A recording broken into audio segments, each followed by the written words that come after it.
राधे राधे सभी को, जय श्री कृष्ण। आज हम बात करने वाले हैं माँ पार्वती के एक अवतार माँ काली के बारे में, जिन्हें महाकाली भी कहा जाता है।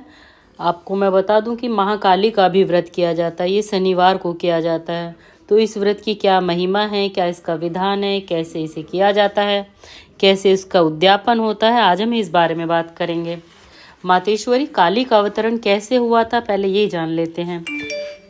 जब जब पृथ्वी पर दैत्यों का उत्पात और अत्याचार बढ़ा, शिव भार्या पार्वती जी ने भगवती दुर्गा का रूप धारण करके दैत्यों का विनाश किया। महिषासुर, चंडमुंड तथा अन्य दैत्यों के विनाश के युगों के बाद दैत्यराज रक्तबीज को समूल नष्ट करने के लिए जगदम्बा दुर्गा देवी भूमि भारत में अवतरित हुई।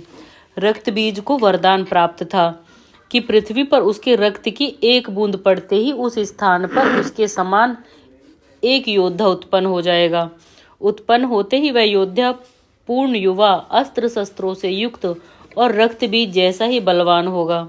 रक्त बीज के साथ ही अन्य राक्षसों का वध करने के बाद जब भगवती दुर्गा ने रक्त बीज से युद्ध प्रारंभ किया, तब यह आवश्यक था कि रक्त बीज के खून की एक भी बूंद भूमि पर ना गिरे। इस प्रयोजन के लिए जगदम्बा दुर्गा ने अपने मस्तक से मातेश्वरी काली को प्रकट किया।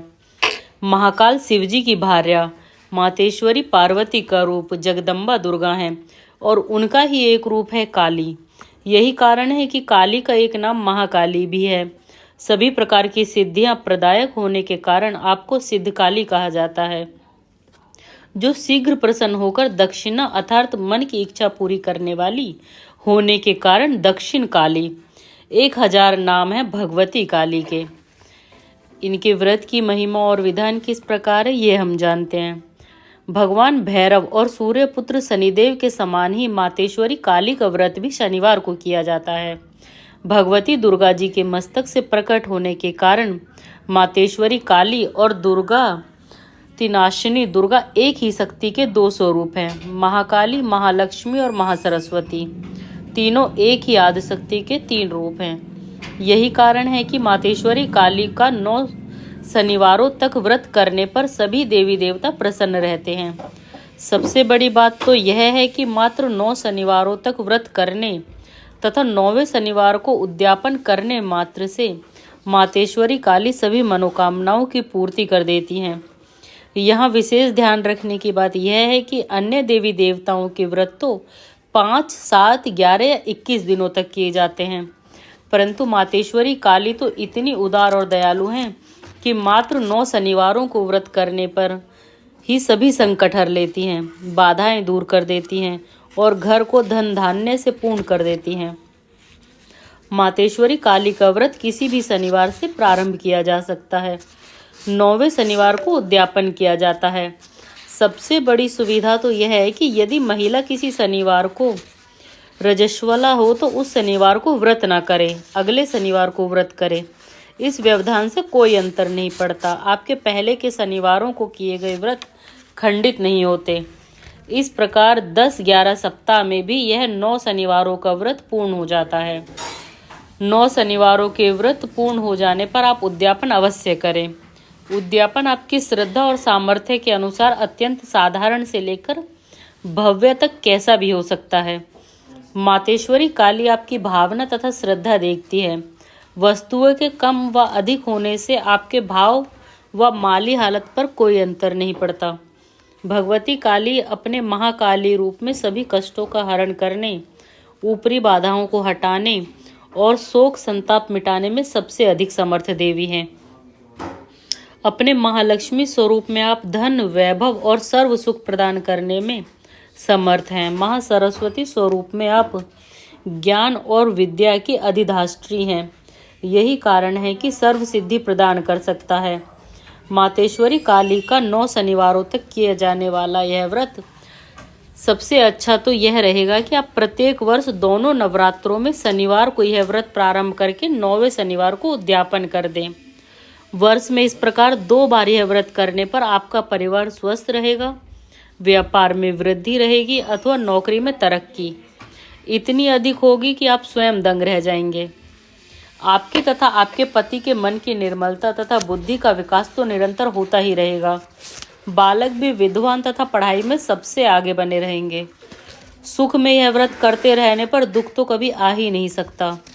सुखों में और भी अधिक वृद्धि होती है। कोई संकट उत्पन्न होने, बाधाओं को हटाने अथवा किसी विशेष मनोकामना की पूर्ति के लिए सबसे अच्छा तो यही रहेगा कि पति और पत्नी दोनों ही यह व्रत करें। मातेश्वरी काली की प्रतिदिन सुबह शाम पूजा और 9 शनिवारों तक यह व्रत करने पर सभी मनोकामनाओं की पूर्ति शीघ्र और अवश्य होती है। ऐसा कोई भी संकट अथवा समस्या नहीं जिसका निवारण मातेश्वरी काली और उनका व्रत ना कर सके। परंतु व्रत और पूजा पूरी श्रद्धा से करें। बहुत ही सरल, सुगम तथा किसी भी आडंबर से रहित है। 9 शनिवारों को किए जाने वाला यह व्रत आप एक समय शाम को भोजन करें, परंतु फलाहार अनिवार्य नहीं। नित्य शाम को किए जाने वाला भोजन और दोपहर को काली के भोग का प्रसाद आप शाम को ग्रहण करें। मातेश्वरी काली को काले चने तथा सूजी का हलवा अत्यंत प्रिय है। यदि संभव हो तो मातेश्वरी को दोपहर की पूजा के समय इनका भोग लगाएं। शाम को भोजन में चने भिगोने के बाद छौंके गए काले चने तो ले ही इन चनों की रसदार सब्जी भी बनाएं। दोपहर को मातेश्वरी की पूजा करने तथा शाम को एक समय भोजन करने पर ही मातेश्वरी काली व्रत को पूर्ण मान लेती हैं। इस व्रत का उद्यापन कैसे किया जाता है ये भी जान लेते हैं। 9 शनिवार तक मातेश्वरी काली का यह व्रत करके 9वें शनिवार को उद्यापन किया जाता है। नवरात्रों में नौमी अथवा अष्टमी के किए जाने वाले कन्या पूजन के समान ही यह उद्यापन किया जाता है। उद्यापन के दिन आप 9 कन्याओं का पूजन करने के पश्चात उन्हें भोजन कराएं। दोपहर को मातेश्वरी काली की पूजा और आरती करने के तुरंत बाद उसी समय कन्याओं का पूजन करें। उन्हें भोजन कराया जाता है। इस भोजन में पूड़ियों के साथ सूजी का हलवा, उबालने के बाद छौंके हुए चने, तैयार किए हुए काले चने तथा चने की रसदार सब्जी का होना अनिवार्य है। यही भोजन आप आने वाले अतिथियों और परिवार के सदस्यों को भी करा सकते हैं तथा सबसे अंत में स्वयं भी यही भोजन करें। यद्यपि प्याज लहसुन का प्रयोग वर्जित है, परंतु संतोषी माता के व्रत के समान खटाई और दही का निषेध नहीं। आप कम से कम 9 कन्याओं तो जिमाएं ही। वैसे कन्याओं और अतिथियों की संख्या श्रद्धा और सामर्थ्य के अनुसार कुछ भी हो सकती है। कन्याओं को भोजन कराने के बाद दक्षिणा के रूप में नकद रुपए और कम से कम एक साबुत फल देना अनिवार्य है। सामर्थ्य होने पर उन्हें एक एक चुनरी, अधिक फल और वस्त्र भी दिए जा सकते हैं। परंतु सबसे जरूरी मातेश्वरी काली के इस शनिवार व्रत की एक एक पुस्तक देना। कम से कम 11 पुस्तकें मंगाकर सभी कन्याओं को एक एक तथा 2 अन्य भक्तों को अवश्य देनी चाहिए। वैसे आने वाले सभी परिवारों को एक एक पुस्तक उन्हें भी देकर इस व्रत के बारे में बतलाकर और प्रेरित कर सकते हैं। मातेश्वरी काली इससे परम प्रसन्न होंगी और आपकी मनोकामना को शीघ्र ही पूर्ण करेंगी। आपको अपना प्रिय पुत्र अथवा पुत्री भी मानेंगी। मातेश्वरी काली के इस व्रत के उद्यापन में सबसे अधिक महत्व व्रत कथा की पुस्तकों के वितरण का है। आप जितनी अधिक पुस्तकें बांटते हैं उतना ही अधिक धर्म और इस व्रत का प्रचार करते हैं। शास्त्रों में धर्म के प्रचार और धार्मिक पुस्तकों के वितरण को सबसे अधिक सत्कर्म कहा गया है। यही कारण है कि उद्यापन के दिन कम से कम 11 पुस्तकें तो बांटें ही। अधिक की कोई सीमा नहीं। वैसे 21 अथवा 51 पुस्तकों का वितरण करना भी अधिक अच्छा रहेगा। माँ काली के व्रत की मैंने आपको विधि बता दी है, पूजा बता दी है, महत्व बता दिया है। इसकी कथाएं धीरे धीरे आगे आने वाली वीडियोस में मैं बताऊंगी। आज के लिए इतना ही। राधे राधे सभी को। जय श्री कृष्ण।